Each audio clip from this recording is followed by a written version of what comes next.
The Clever Rat and the Helpless Merchant. In a small village, there lived a merchant named Ramu who sold wheat. He had a big warehouse filled with sacks of grain. But there was one big problema. Clever and mischievous rat lived in the warehouse. This was no ordinary rat.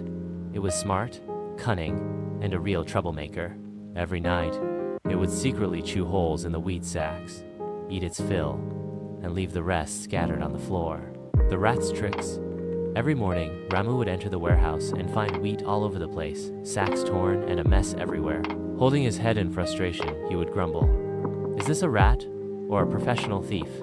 Ramu tried everything to catch the rat. He brought a cat, but the rat was so clever that it outsmarted the cat every time. He set up traps, but the rat would sniff around suspiciously and never get caught.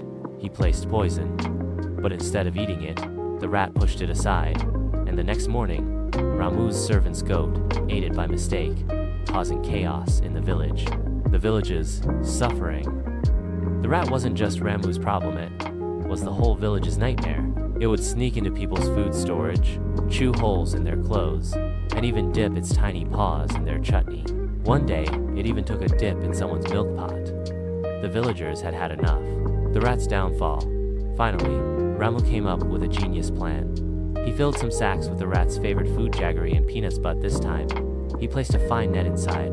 That night, the rat happily entered the warehouse, crawled into the sack, and started munching on the sweets. But when it tried to leave, its fat belly got stuck in the net.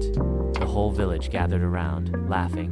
Ramu declared, "Look, we finally caught the biggest thief in the village." The villagers burst into laughter. They took the rat and released it into the jungle, hoping it would trouble the wild animals instead. Moral of the story: being too clever can sometimes backfire, and every problem can be solved with intelligence and patience.